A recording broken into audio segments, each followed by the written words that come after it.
ಶಿಲೀಂಧ್ರದ ಬೀಜವನ್ನು ನಾವು ಕಡಿಮೆ ಮಾಡಿದಂಗಾಯ್ತು.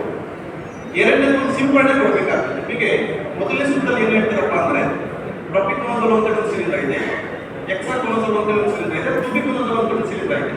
ಈ ಮೂರಲ್ಲಿ ಯಾವ್ದಾದ್ರು ಒಂದು ಪ್ರೊಪಿಕೋನಜೋಲ್ ಉಪಯೋಗ ಮಾಡ್ತೀವಿ ಅಂತ ಅಂದ್ರೆ ಮೊದಲನೇ ಸುತ್ತಿನಲ್ಲಿ 1 ಲೀಟರ್ ನೀರಿಗೆ 1 ml ಆ ಪ್ರಮಾಣದಲ್ಲಿ ಪ್ರೊಪಿಕೋನಜೋಲ್ ನಿಮಗೆ ಪಾಂಪ್ಲೆಟ್ ಕಳಿಸ್ತೇನೆ. ಬೇಕಿದ್ರೆ ಮೇಡಮ್ ಅವರಿಗೆ ಪುಸ್ತಕದವರಿಗೆ ಅವರಿಗೆ ಕಳಿಸ್ಕೊಡ್ತೇನೆ, ಗ್ರೂಪಲ್ಲಿ ಶೇರ್ ಮಾಡ್ತಾರೆ. ಪ್ರೊಪಿಕೋನಜೋಲ್ 1 ಲೀಟರ್ ನೀರಿಗೆ 1 ml ಆ ಪ್ರಮಾಣದಲ್ಲಿ ಮಿಶ್ರಣ ಮಾಡಿ ಸೋಗೆಗಳಿಗೆ ಚೆನ್ನಾಗಿ ಸಿಂಪಡಣೆ ಮಾಡಿ, ಅದು ಸಿಂಪಡಣೆ ಮಾಡಿ 3 ರಿಂದ 4 ವಾರ ಕಳೆದ ಮೇಲೆ ಪ್ರೊಪಿನೆಪ್ ಅಂತೇಳಿ ಗುಂಡಿ ಸಿಗ್ತದೆ. ಪ್ರೊಪಿನೆಪ್ ಅದು 2 ಗ್ರಾಮ್ 1 ಲೀಟರ್ ನೀರಿಗೆ ಆ ಪ್ರಮಾಣದಲ್ಲಿ ಮಿಶ್ರಣ ಮಾಡಿಕೊಂಡು ನಾವು ಅದಕ್ಕೆ ಸಿಂಪಡಣೆ ಮಾಡಬೇಕಾಗ್ತದೆ. ಈ ರೀತಿ ಮಾಡಿದ್ರೆ ಖಂಡಿತವಾಗಿಯೂ ನೀವು ಈ ರೋಗವನ್ನು ನಿರ್ವಹಣೆ ಮಾಡಬಹುದು.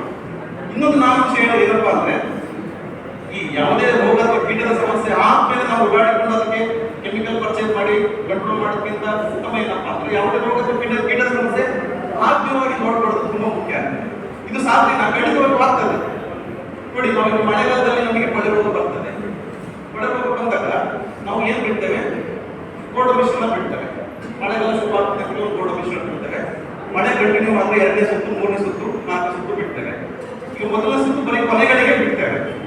2ನೇ ಸುತ್ತು, 3ನೇ ಸುತ್ತು ಮಳೆಗಾಲದಲ್ಲಿ 4 ಸುತ್ತು ಬಿಡುವಾಗ ಕೊನೆಗಳೊಟ್ಟಿಗೆ ಸೋಗೆಗಳಿಗೆ ಬಿಟ್ಟರು ಸಹ ಮುಂದೆ ಈ ರೀತಿ ಕೆಲಸಕ್ಕೆ ಬರುವುದು ಗೊತ್ತಿರುವಾಗೆ ನೋಡ್ಕೊಳ್ಬೋದಾಗ್ತದೆ. ಇನ್ನೊಂದು, ಈ ಸಲ ಮಳೆ ಜಾಸ್ತಿ ಆಗಿದ್ದರಿಂದ ಕೊಳೆ ರೋಗ ಬಂತು. ಅದಾದ್ಮೇಲೆ ಸ್ವಲ್ಪ 2-3 ತಿಂಗಳಿಂದ ರೈತರಿಗೆ ಸ್ವಲ್ಪ ಚೆಂಡೆ ಕೊಳೆ ರೋಗ, ತಿರುಗಿಳೆ ರೋಗ ಜಾಸ್ತಿ ಆಯಿತು.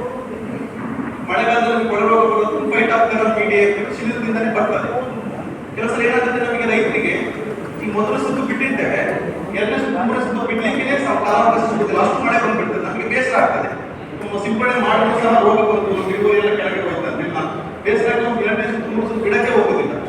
ನೋಡಿ, ಆ ಕೊಳೆ ರೋಗ ಬಂದ್ರೆ ಆ ವರ್ಷದ ಇಳುವರಿ ನಷ್ಟ ಆಗ್ತದೆ. ಈ ಚಂಡೆ ಕೊಳೆ ರೋಗ, ತಿರುಗಿ ರೋಗ ಮತ್ತೆ ಅದೇ ಶಿಲೀಂಧ್ರದಿಂದ ಬಂದ್ಬಿಟ್ರೆ ಮರಗಳು ಸಹ ಹೋಗ್ತದೆ. ಅದಕ್ಕೋಸ್ಕರ ಸರಿಯಾದ ನಿರ್ವಹಣಾ ಕ್ರಮಗಳನ್ನು ಅನುಸರಿಸುವುದು ಮುಖ್ಯ.